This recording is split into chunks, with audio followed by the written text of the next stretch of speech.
जहां ये बंधन भ्रमात्मक हटा तो परमानंद की बाढ़ आ जाएगी। आप भावना भी नहीं कर सकते, संसारिक शब्दों में कल्पना भी नहीं कर सकते कि परमानंद सुख कैसा होता है, क्योंकि जितनी भी रची हुई सृष्टि वो ब्रह्मा के द्वारा रची हुई है।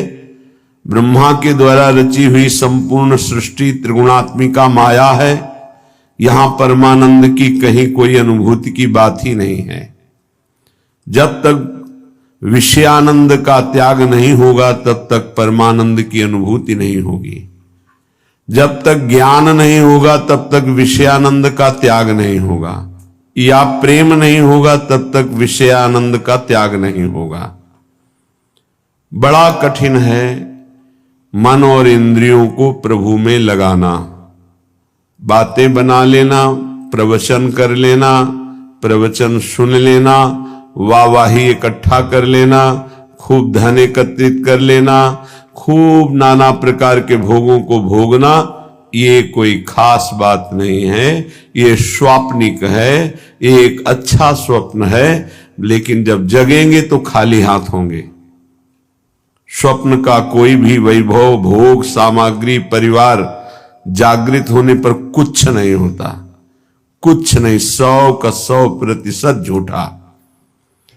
ऐसे ही ये जो ब्रह्मा के द्वारा रचा हुआ संपूर्ण संसार है, जब आप भगवदानंद का जरा भी अनुभव करेंगे तो जेहि जाने जग जाए हेराई, जागे जथा स्वप्न भ्रम जाई।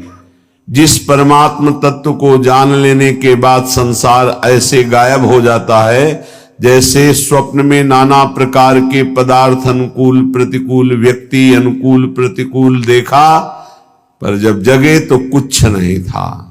उमा कहूं मैं अनुभव अपना, सत हरि भजन जगत सब सपना। ये स्वाप्निक पूरा का पूरा जितना ब्रह्मा ने रचाया, आ ब्रह्म स्तंभ पर्यंतम सर्वम मायामयम जगत, सत्यम सत्यम पुनः सत्यम हरेर्नामयु केवलम। तिनके से लेकर ब्रह्मलोक तक जितना कुछ है ये सब जादू का तमाशा है, माया है। आ ब्रह्म भुवनान लोकान पुनरावर्तिनो अर्जुन। हे अर्जुन, इसमें मत फंसो। ये सब बार बार जन्म मरण का चक्र बढ़ाने वाले हैं, मिटाने वाले नहीं हैं। यहां से लेकर ब्रह्मलोक तक एकमात्र सच्चिदानंद में वृत्ति लगा दे, चाहे गृहस्थ हो या विरक्त हो, अपने अपने धर्म का पालन करते हुए वृत्ति को नाम में लगाना है, नाम में जीवन करना है। बातें बना लेना, ज्ञान की बातें उपदेश कर लेना बहुत सरल है, पढ़ लो सुना दो, लेकिन इनको अपने आचरण में उतार लो।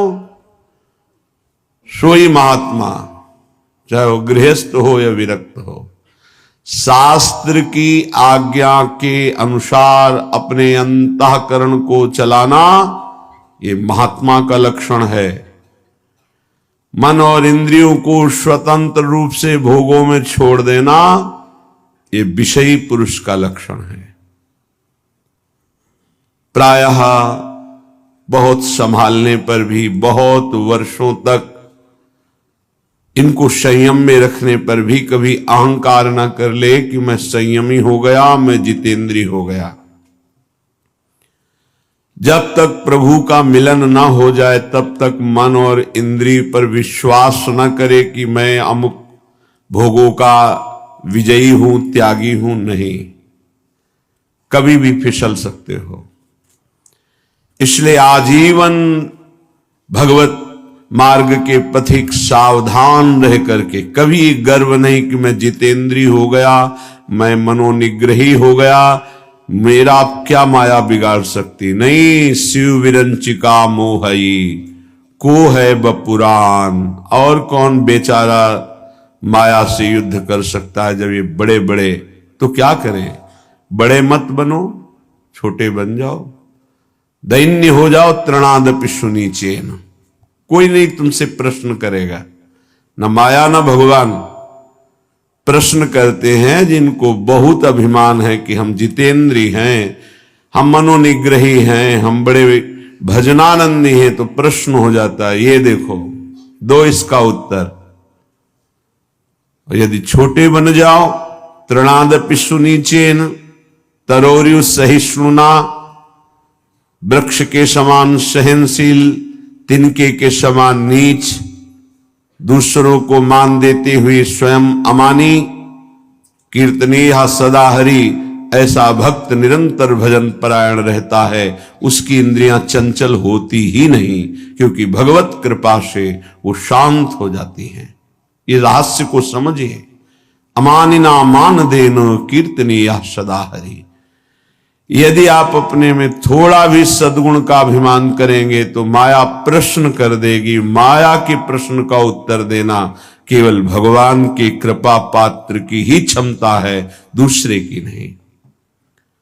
श्रीपाद कह रहे हैं कि हे हरि कहां जाऊं, क्या करूं, ये इंद्रिया, ये मन मेरे वश में नहीं है, और बिना इनके वश में हुए भगवत प्राप्ति नहीं होती।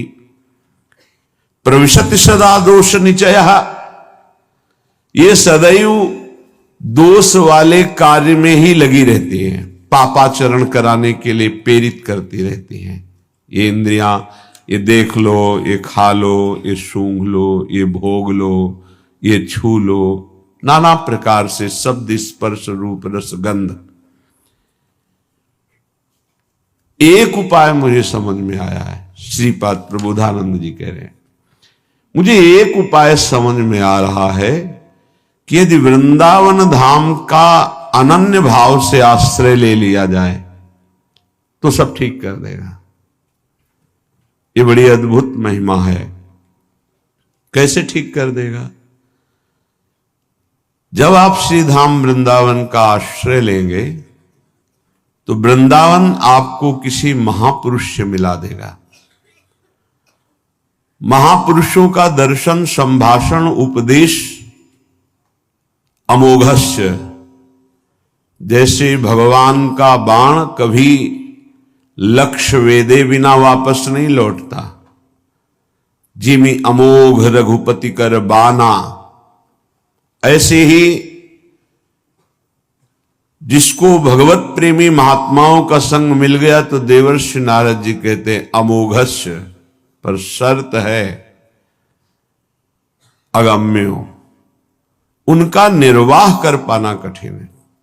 4 दिन श्रद्धा तो कोई भी रख सकता है, लेकिन आजीवन उन पर कभी दोष दर्शन न हो, उनकी आज्ञा का उल्लंघन न हो, धैर्य पूर्वक उनके आश्रित बने रहो, वो प्रभु के द्वारा आपका संबंध कराया गया है।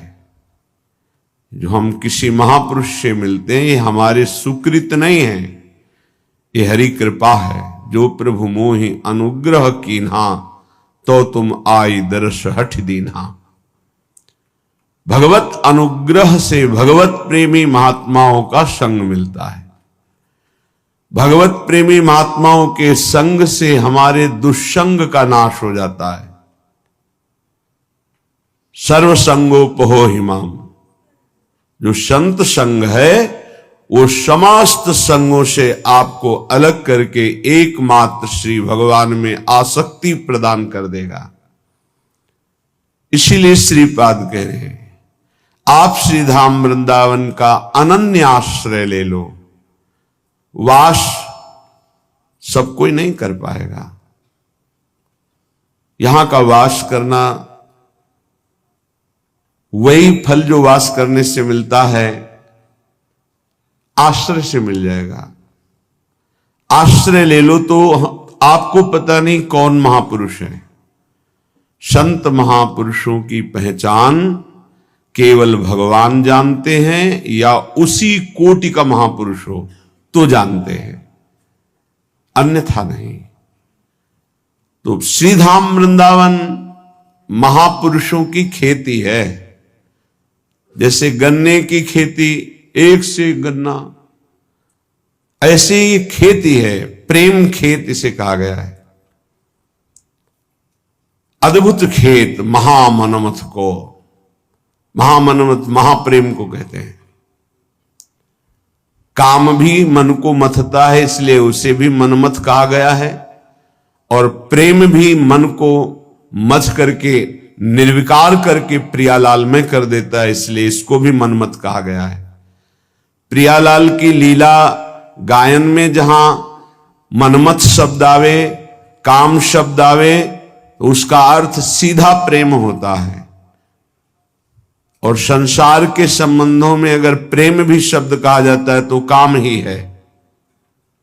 देह भाव को लेकर जो भी राग होता है उसे चाहे प्रेम कहो, आसक्ति कहो, काम कहो, मोह कहो, वह विशुद्ध अनुराग प्रेम सार्थक होता है स्वरूप में, आत्म तत्व में, देह में नहीं। आत्माओं की परम आत्मा जिसे परमात्मा कहते हैं, ईश्वरों के परम ईश्वर जिन्हें कहते हैं, वो हमारे प्रभु नित्य बिहारी श्री लालजू महाराज हैं। उपासक को जब साधु संग मिले तो समझ ले हमारे इस संसार चक्र का अंतिम जन्म है, इसीलिए भगवान ने कृपा करके हमें साधु समागम दिया है। अध्यात्म का प्रभाव तभी पड़ता है जब ना अर्थ लिया जाए और ना अर्थ दिया जाए। अर्थ लेने की भावना से अध्यात्म का उपदेश देने पर रंग नहीं चढ़ेगा, और अर्थ देकर के अब अध्यात्म सुनने से अर्थ की प्रधानता होने के कारण, रजोगुणी वृत्ति होने के कारण, दैन्यता ना होने के कारण वो उपदेश को ग्रहण नहीं कर पाएगा। जिसके हृदय में केवल भगवत प्राप्ति लक्ष्य है, केवल भगवदानंद लक्ष्य है, उसी लक्ष्य को रख करके चर्चा की जाए, और केवल भगवत कृपा है इसलिए मुझे साधु संग मिला, सुनने को मिला, ये भाव रखा जाए तो कथन और श्रवण से निश्चित भगवत प्राप्ति का मार्ग प्रकाशित हो जाएगा। जब तक भगवदानंद के सिवा और कोई आकांक्षा अंदर रखी जाती है तो उसे कपट कहते हैं। यदि कपट रख करके अध्यात्म की चर्चा की जाए तो उसका कोई प्रभाव न कथन करने वाले पे पड़ता है, न श्रवण करने वाले पे पड़ता है। चौथी भगति मम गुणगन करई कपट तजी गान। ये जो भगवत चर्चा है, स्वांता सुखाय तुलसी रघुनाथ गाथा, ये आत्म सुख के लिए गान की जा रही है। मान प्रतिष्ठा यश कीर्ति रुपया पैसा भोग सामग्री प्रणाम नमस्कार वाहवाही, ये सब इसका लक्ष्य नहीं है। अगर ये लक्ष्य है तो प्रभाव नहीं पड़ेगा, न कथन से न श्रवण से। यदि भगवद आनंद लक्ष्य है तो श्रवण सुनत प्रापक रति राधा पद अम्बुज सुकुमार। सुनने मात्र से प्रियालाल के चरणों की प्रीति हृदय में प्रकाशित हो जाएगी। गावत श्रवणन सुनत सुखाकर विश्व दुरित दवनी। गायन करने से, श्रवण करने मात्र से संपूर्ण विश्व के पाप नष्ट हो जाएंगे। कोई भी कहीं भी हो, यदि वो कान में भगवत चर्चा सुन ले तो श्रवण द्वार जाकर हृदय के संपूर्ण मलिनताओं का, पापों का ये शब्द नाश कर देंगे। क्योंकि निष्काम निर्विकार चिदानंद भाव की प्राप्ति के लिए लक्ष्य करके जब चर्चा होती है तो उसमें अद्भुत सामर्थ्य होती है। इसीलिए श्रीपाद कह रहे आप वृंदावन आ जाओ, एक दिन के लिए आ जाओ, इस रज में बैठकर चर्चा सुनो, तुम्हारे हृदय में निश्चित कोई न कोई शब्द अपना अधिकार कर लेगा। और एक शब्द पकड़ लिए पूरे सत्संग में तो आपके जीवन का परिवर्तन हो जाएगा पक्का।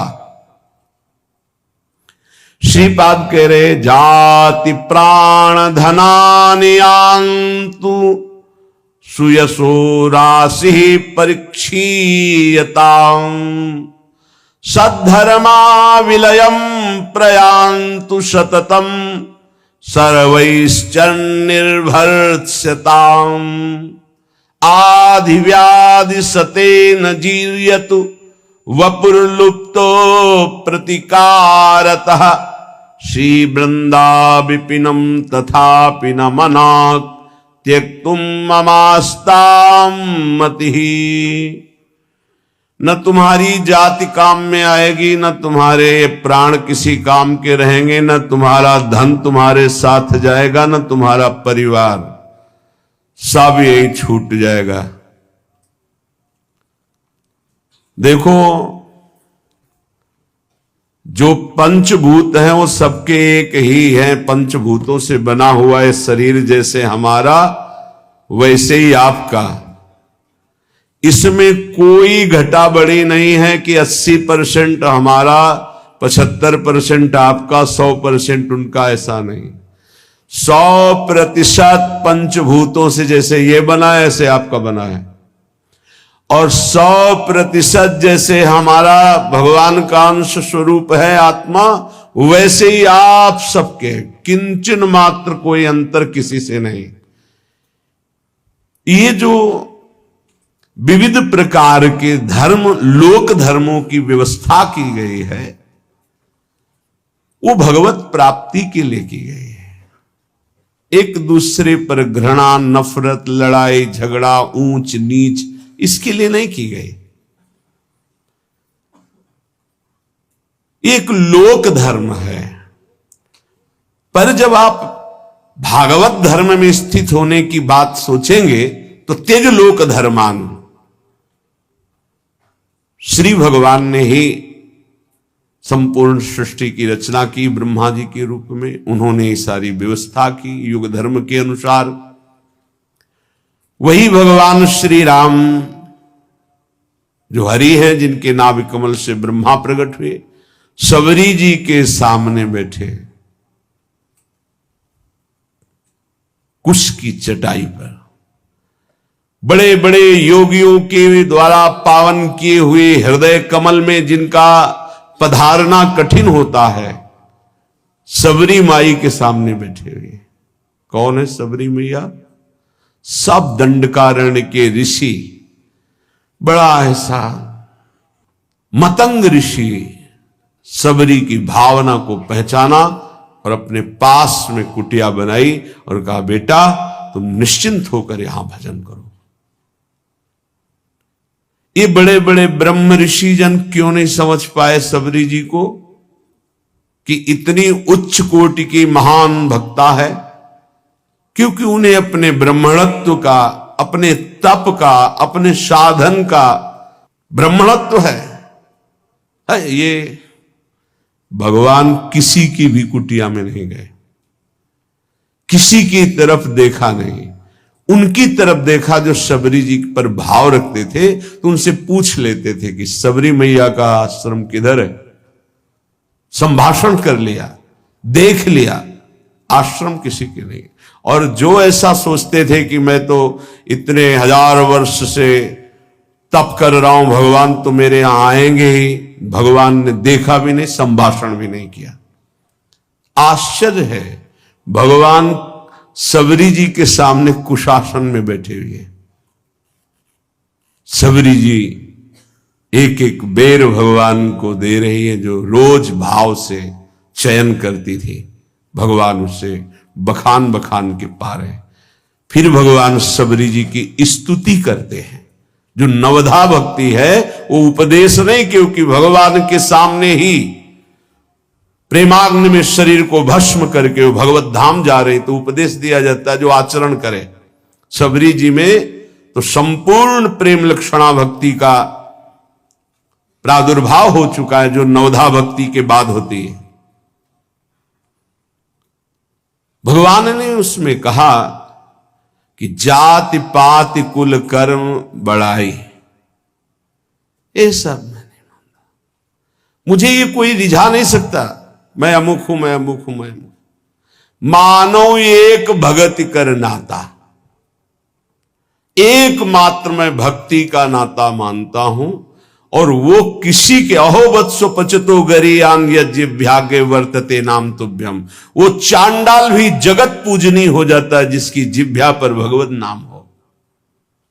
जो भगवान का भक्त हो, चरणोदक लेकर पीना चाहिए, वो चाहे स्वपच हो, चांडाल हो, किसी भी कुल में जन्मा हो।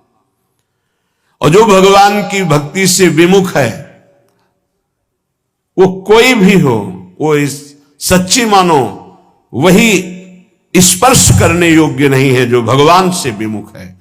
और जो भगवान के सन्मुख है वही सर्व पूजनीय, सर्व वंदनीय है। ये केवल एक मर्यादा बनाई गई लोक व्यवहार के संचालन के लिए। सत्य वस्तु ये है कि जो ये शरीर है वही सांप के शरीर है, जो ये आत्मा है वही सांप की एक आत्मा है। इतना भी भेद नहीं, इतना भी अंतर नहीं है। जैसे छोटा भाई बड़े भाई के चरण छूता है तो वो महान नहीं हो गया है, वो नीच नहीं हो गया छोटा भाई, वो बड़ा महान नहीं हो गया। एक मर्यादा है लोक व्यवहार की। तत्वतः दोनों में एक ही आत्म तत्व है, दोनों के एक ही पांच भौतिक शरीर से निर्माण हुआ। ये जो जाति है, जो शरीर है, जो प्राण है, जो धन है, जो परिवार का संबंध है, ये केवल लोकवत है। एक ऐसे ही चंद दिनों में सब छूट जाएगा। ना ये पहले मिला था, ना ये बाद में रहेगा। ये बीच में कुछ समय के लिए, जिसे तुम बहुत लंबा समय समझते हो, 70 वर्ष 80 वर्ष, ये कुछ नहीं है। विचार करके देख लीजिएगा। श्रीपाद कह रहे ये सब नष्ट हो जाएगा, छूट जाएगा। जिसलिए आए हो खास बात उसको तुम भूल गए हो। तुम परम धर्म की प्राप्ति के लिए आए हो। सावई पुंसो परो धर्मो यतो भक्ति अधोक्षजे। भगवान श्री कृष्णचंद्र के चरणारविंद की प्रेम लक्षणा भक्ति नहीं मिली, जीवन का कोई लाभ आपने प्राप्त नहीं किया। यदि आपको भगवत नाम जप, भगवत लीला गुणानुवाद, भगवत धाम आश्रयवास, भगवत प्रेमी महात्माओं का संग मिल गया तो अब आपके कल्याण में, परम पद की प्राप्ति में कोई संशय नहीं है। हां, थोड़ा धैर्य धारण कीजिए। यदि आपका कोई निरंतर तिरस्कार करे तो भी भजन को छोड़ना मत और भजन को खर्चा मत होने देना। श्रीपाद कह रहे हैं प्रयांतु सततम सर्वैश्च निर्भरताम। तुम्हारी निंदा करे, तुम्हारा अपमान करे, नाराज मत होना, नहीं तुम्हारा भजन खर्चा हो जाएगा। सह जाना तो तुम्हारे रहे हुए पाप नष्ट हो जाएंगे, भजन सुरक्षित, भगवत प्राप्ति। ये युक्ति है अपने भजन को बचाने की, भजन को बढ़ाने की, भजन को पचाने की। बहुत जरूरी है ये सहनशीलता। और कह रहे मेरे शरीर को सैकड़ों व्याधियां, रोग आ जाएं तो भी निश्चिंत रहना, चिंता मत करना। ना भजन छूटने पावे और ना भजन का प्रयोग करना, तो निश्चित इसी जन्म में भगवत प्राप्ति हो जाएगी।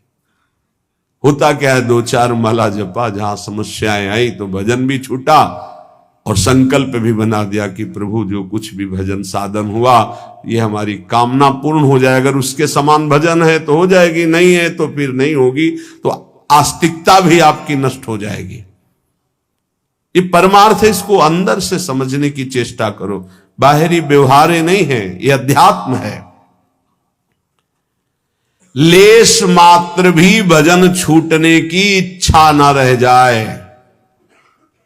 ये कैसे होता है? जब भजन से बढ़कर कोई सुखद वस्तु लगती है, व्यक्ति लगता है, परिस्थिति लगती है, तो भजन छूट जाता है। ये आप बहुत धैर्यपूर्वक पकड़िए। भजन से बढ़कर जब कुछ लगेगा तभी छूटेगा भजन, नहीं छूटेगा।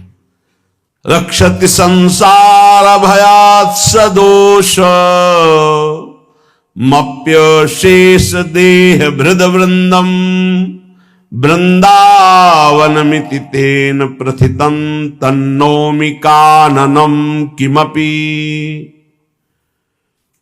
यहां का एक प्रभाव है कि चाहे जितना पापी नीच दोष युक्त पुरुष हो, जहां वृंदावन का आश्रय और करुणा से कहीं उसको कुछ दिन वास करने की रुचि हुई, तो प्राणी समूह के समस्त पाप और दोषों का नाश करके अनिर्वचनीय भाव अंदर भर देना, यह धाम की कृपा। सत्य सत्य सत्य, अनिर्वचनीय भाव हृदय में भर देना, ये धाम की कृपा। कैसे वाणी की सामर्थ्य नहीं कि श्रीधाम वृंदावन की कृपा की बात बता सके। अपार असीम करुणा वरुणालय।